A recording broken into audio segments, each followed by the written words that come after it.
Hello everyone, welcome to Pharmacy. Here I post videos related to pharmacy in a very simple and easy way.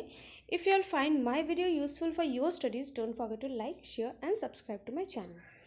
So today we will discuss about transcellular, which is also known as intracellular transportation of drug, which belongs under a chapter that is absorption of drug. ये जो आपका topic है ये biopharmaceutics and pharmacokinetics chapter में है. इसके previously भी 2-3 parts मैंने इस चैप्टर या इस सब्जेक्ट से रिलेटेड जो स्टार्टिंग के इंट्रोडक्शंस आप देख सकते हो बी फार्म के सिलेबस में, तो वो मैंने ऑलरेडी पोस्ट किया हुआ है. You can go and see my channel where you will get the videos. So anyways start करते हैं.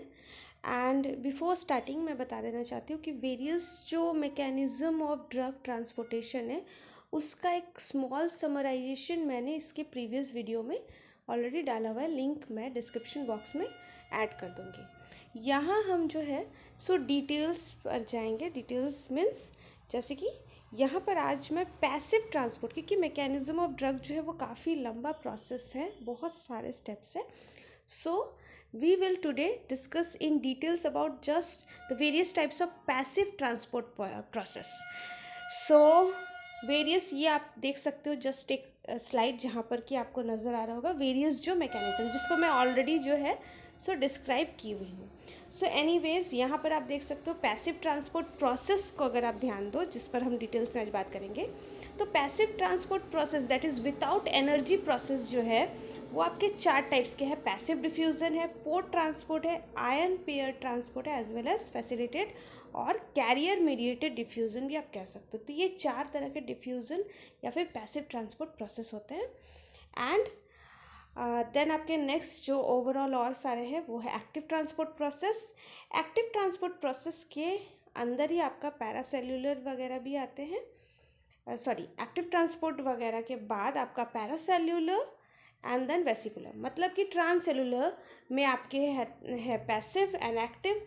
उसके बाद जो सेकेंड कैटेगरी जाता है दैट इज़ पैरासेल्यूलर या इंटरसेल्यूलर, एंड थर्ड जाता है वेसिकुलर. ट्रांससेल्यूलर एक ब्रीफ मैं दे दूँ, ट्रांससेल्यूलर या इंट्रासेल्यूलर में क्या होता है दैट इज़ आपका सेल को पार करते हुए जाएगा, मतलब सेल मेम्ब्रेन को क्रॉस करते हुए. वही इंटरसेल्यूलर या पैरासेल्यूलर में क्या होता है, सेल्स के बीच में जो स्पेस मौजूद रहता है, नेबरहुड सेल्स के बीच के स्पेस, उसके थ्रू जब जाता है तो उसको कहते हैं इंटरसेल्यूलर.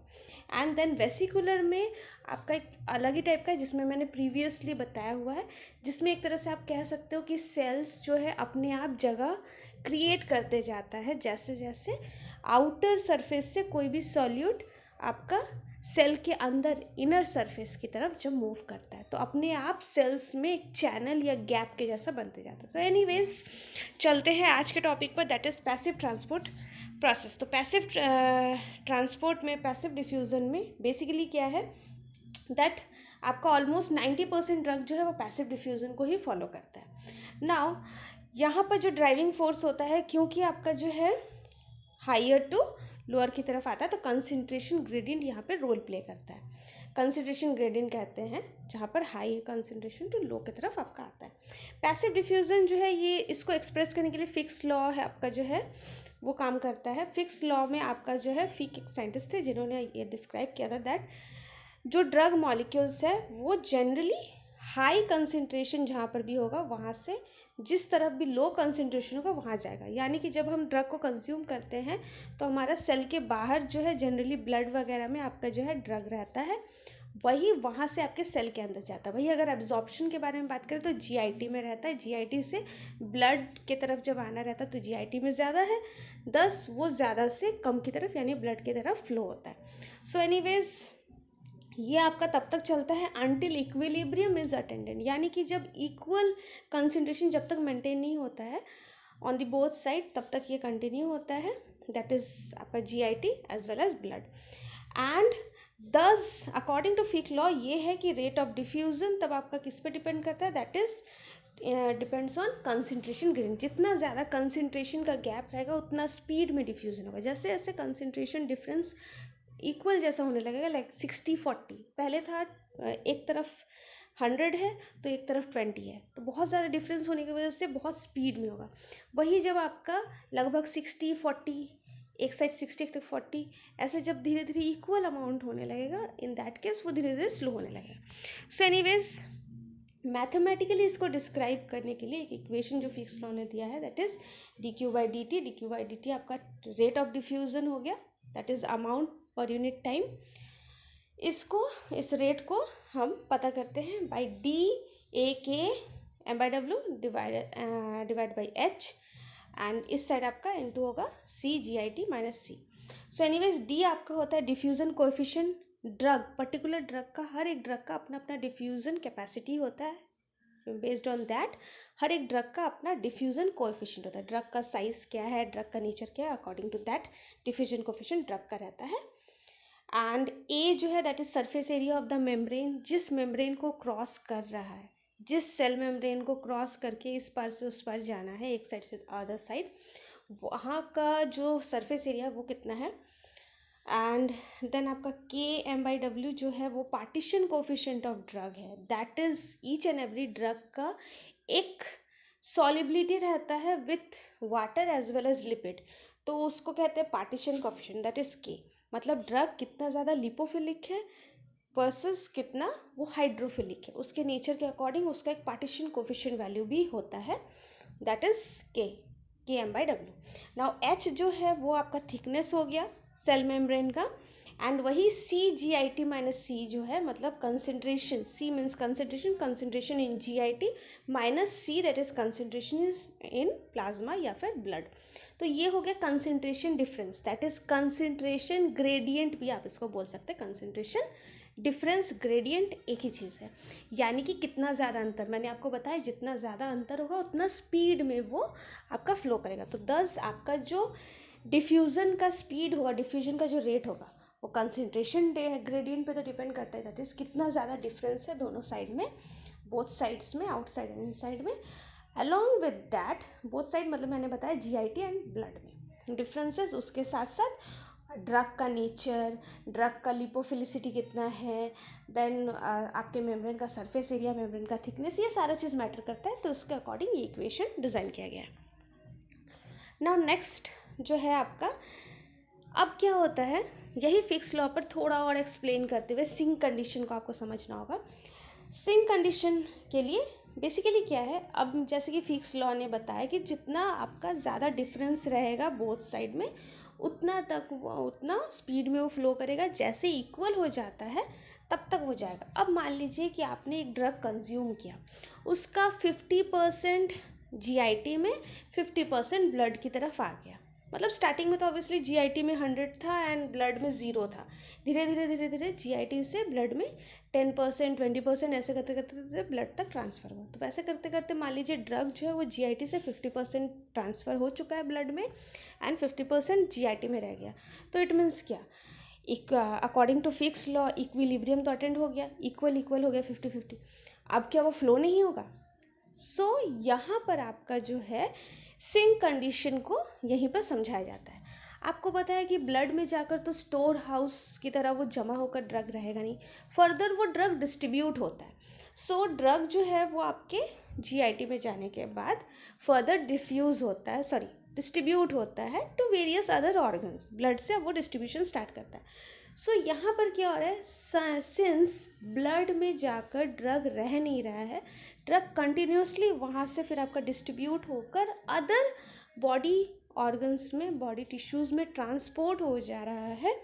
सो इस कंडीशन को कहा जाता है सिंक कंडीशन। सिंक कंडीशन का मतलब ये होता है कि ब्लड में आपका जितना भी ड्रग का कंसंट्रेशन आता जाए, बट ड्रग जो है वो ब्लड में हमेशा GIT के कंपैरिजन में कम ही रहेगा। कहने का मतलब है ब्लड में जैसे 1% भी आता है तुरंत वो डिस्ट्रीब्यूशन प्रोसेस के लिए चला जाता है, यानी कि इन दैट केस GIT में हमेशा ज़्यादा ड्रग मिलेगा, क्योंकि GIT से धीरे धीरे आ रहा है, आने के बाद GIT में तो फिर भी ठहरा हुआ है जब तक एब्जॉर्प्शन नहीं हो, पर ब्लड में आने के बाद ब्लड से डिस्ट्रीब्यूट होना शुरू हो रहा है, ब्लड में कभी भी वो स्टोर होकर नहीं रहा है। तो क्योंकि ब्लड में आते के साथ साथ वो डिस्ट्रीब्यूट हो जाता है, दस ब्लड ऑलवेज GIT के इक्वल में वो कभी नहीं आएगा, क्योंकि GIT से ब्लड में आते ही ब्लड से खाली हो जा रहा है ड्रग। तो क्योंकि ब्लड से खाली हो जा रहा है, ब्लड हमेशा जो है कम मात्रा में ही उसके पास रह जा रहा है, जीआईटी से आते जा रहा है, ब्लड से जाते जा रहा है। तो ऐसा कंडीशन को मतलब फ्लो आउट हो जाना जो होता है उसको कहते हैं सिंक कंडीशन। ऑलवेज यहाँ पर इक्विलिब्रियम अटेंड हो ही नहीं पाएगा, बिकॉज आते के साथ साथ डिस्ट्रीब्यूट हो रहा है, देन वो फर्दर एक्सक्रीशन हो जा रहा है, एंड लाइक दैट ऑलवेज जो है वो कमी बना रहता है ब्लड में, इसलिए जीआईटी से ब्लड की तरफ खिंचाते रहता है आपका ड्रग, एब्जॉर्प्शन होते रहता है आपके ड्रग का फ्रॉम जीआईटी टू ब्लड। इसी कंडीशन को कहा जाता है सिंक कंडीशन। ओके, नाउ यहाँ पे अगर आप देखो तो इसके अकॉर्डिंग कुछ इक्वेशंस में जो चेंजेस आएंगे, दैट इज अब आपका नॉर्मल कंडीशन में अगर देखा जाए, नॉर्मली अगर आपने ड्रग का अगर सिंक कंडीशन वाइज अगर आप ड्रग का स्टडी कर रहे हो, D that is diffusion coefficient drug का फिक्स होगा। आप किसी एक ड्रग के लिए अगर आपको पता है कि मान लो particular something value X value है डिफ्यूजन कोफिशिएंट का उस ड्रग का, वो तो चेंज होना नहीं, वो एज इट इज़ रहेगा ड्रग के लिए कांस्टेंट।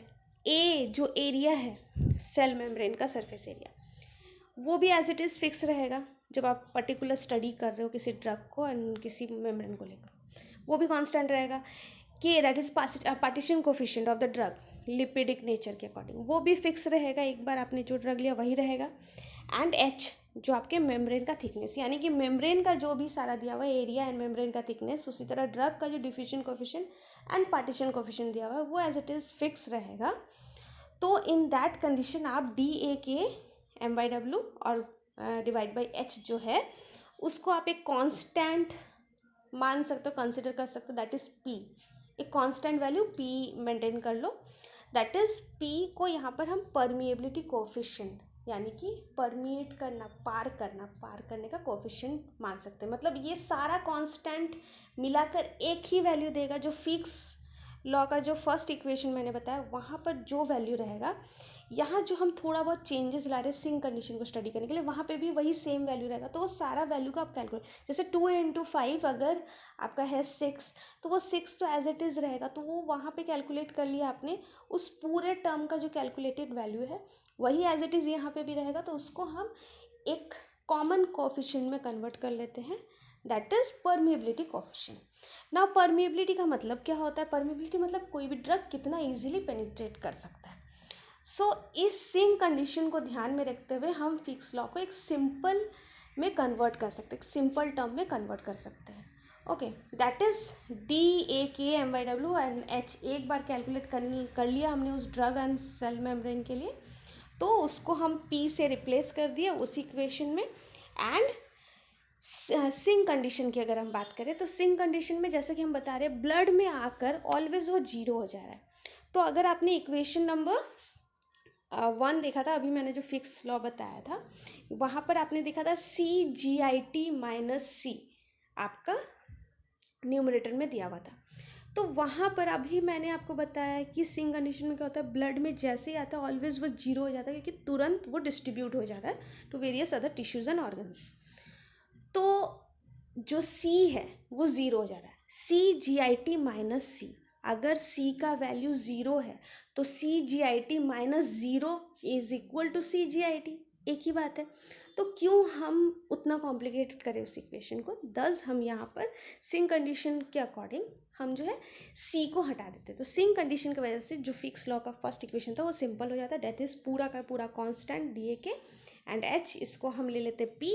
एंड क्योंकि सी जो है वो ब्लड से ऑलवेज कम होते जाता है, तो ब्लड में कंसनट्रेशन ज़ीरो के कारण सी इज़ ज़ीरो, दस हम जस्ट CGIT को ही यहाँ पर पुट करेंगे एंड हम ईजिली परमिएबिलिटी को कैलकुलेट कर सकते हैं, दैट इज़ ड्रग का कोफिशिएंट, ड्रग का कितना कैपेसिटी है to cross the cell membrane.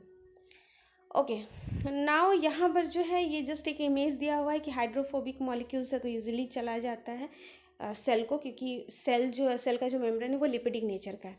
Now अगर आपका स्मॉल अनचार्ज्ड पोलर मॉलिक्यूल्स है, मतलब लाइटली पोलर है, तो थोड़ा बहुत चला जाएगा और कुछ परसेंटेज उसका रह जाएगा, मतलब एटलीस्ट सम परसेंटेज तो इजीली पार हो सकता है। लार्जली पोलर अगर है तो बहुत मिनिमम अमाउंट्स जाएगा, मैक्सिमम अमाउंट सेल के बाहर ही रह जाता है, मतलब नॉर्मल पैसिव डिफ्यूजन के मेथड में हम बता रहे हैं। एंड वही अगर आपका आयोनिक है तो आयंस तो कम्प्लीटली जा ही नहीं सकता, उसके लिए फिर आपको फर्दर जो आपका पैसिव ट्रांसपोर्ट में जो फर्दर, और मैंने 4 बताए, इसमें से पहला हम पैसिव डिफ्यूज़न के बारे में बात करें। पैसिव ट्रांसपोर्ट का सबसे पहला मेथड है डिफ्यूज़न, पैसिव डिफ्यूज़न। उसका ये है कि कौन सा पहले जा सकता है, कौन सा स्लो ले जा सकता है। ओके, नाउ नेक्स्ट हम बात करेंगे आपके पोर्ट ट्रांसपोर्ट के बारे में। पोर्ट ट्रांसपोर्ट एक सेकेंड मेथड है पैसिव ट्रांसपोर्ट का ही। पोर्ट ट्रांसपोर्ट में क्या होता है, अब जैसे कि मैंने बताया, जैसे कि आपने देखा कि कुछ जो पोलर मॉलिक्यूल्स है, वो पोलर मॉलिक्यूल्स जो है वो तो जा नहीं पा रहा है पैसिव डिफ्यूज़न से, मतलब सेल को पार नहीं कर पा रहा है। उनके लिए क्या है, अगर उनका साइज़ काफ़ी मिनिमम है, मतलब बहुत स्मॉल साइजेस के हैं, तो वो पोर्ट ट्रांसपोर्ट कर सकते हैं। दैट इज सेल के ऊपर छोटे छोटे क्षेत्र, सेमी परमिएबल होता है ना सेल मेम्ब्रेन, तो मेम्ब्रेन्स के ऊपर पोर्स रहते हैं, उन पोर्स के थ्रू आपका जो है स्मॉलर, बहुत फाइन साइज, स्मॉलर साइज जो पार्टिकल्स है वो ईजिली आपका जा सकता है through the pores present in the membrane. बस यही सिंपल आपका यहाँ पे मेथड है। तो यहाँ पे जो ड्राइविंग फोर्स, दैट इज जिस फोर्स से जाता है, that is hydrostatic pressure. Basically आपका hydrostatic pressure, osmotic difference, generally एक ऑस्मोटिक प्रेशर अंदर की तरफ क्रिएट होता है, सक्शन होता है। Generally salt form of drugs वगैरह जो होता है वो सक्शन, ऑस्मोटिक प्रेशर वगैरह सक्शन क्रिएट कर सकता है, अंदर की तरफ एक प्रेशर जनरेट करता है, जिससे क्या होता है ड्रग्स जो है वो अंदर की तरफ आपका आ जाता है। सो बेसिकली ये चीज़ है। देन आपका इस वजह से क्या होता है, जनरली आपका वाटर, सेल के बाहर से जितना भी वाटर या फ्लूइड है, अलॉन्ग विद दैट जो छोटा मोटा सॉलिड पार्टिकल्स रहेगा, स्मॉल मैंने बताया स्मॉल सॉलिड पार्टिकल्स, वो आपका चला जाएगा। तो यहाँ पे वाटर जो आपका जाता है सॉल्वेंट को लेकर के अंदर, पोर से सिर्फ सॉलिड नहीं जाएगा, पोर्स में जब जाएगा तो सॉलिड को लेते हुए कुछ वाटर भी जाएगा। तो ये जो वाटर आपका फ्लो बढ़ा रहा है, मतलब पोर्स के थ्रू ले जा रहा है आपके ड्रग सॉल्यूट को, उस वाटर फ्लक्स को, मतलब वाटर के फ्लो को कहते हैं सॉल्वेंट ड्रैग। ड्रैग मतलब होता है घसाना, सॉल्वेंट जो है वो घसते हुए अंदर की तरफ लेके जा रहा है। ओके, नाउ नेक्स्ट हम बात करेंगे थर्ड मेथड पर, that is ion pair transport. Ion pair transport में क्या होता है, दैट इज जैसे कि नाम है आयंस। मैंने अभी आपको, अगर फर्स्ट जो पैसिव डिफ्यूज़न आपको याद होगा उसमें मैंने अभी बताया, जो आयंस होते हैं वो टोटली पैसिव डिफ्यूज़न की प्रोसेस से जा नहीं सकता, तो वो क्या कर सकता है, आयन पेयर ट्रांसपोर्ट्स में बेसिकली क्या है, इस मेथड से जा सकता है आयंस।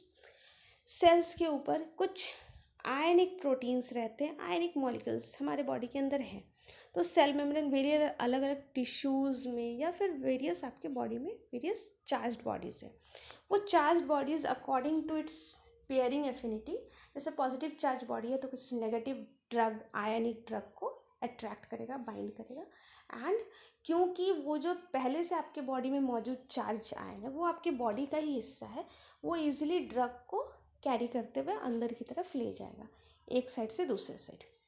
वही अगर कोई आपका नेगेटिव ड्रग है तो पॉजिटिव आपको कैरियर आयन चाहिए होगा, एंड अगर आपका ड्रग पॉजिटिव है तो नेगेटिव कैरियर आपको चाहिए होगा to carry that drug from one side to other side. So बस यही चीज़ है। यहाँ पर आपका जो है, यहाँ पे उसका भले लो पार्टीशन कोफिशिएंट हो, मतलब उसका lipophilicity, partition coefficient basically lipophilicity को मेज़र करता है, तो भले वो बहुत लेस लिपोफिलिक हो, स्टिल जो है वो इजीली पार कर सकता है, बिकॉज यहाँ पे क्या होता है, दैट इज़ आयन का पेयर बनता है जो कि न्यूट्रल कॉम्प्लेक्स बन जाता है।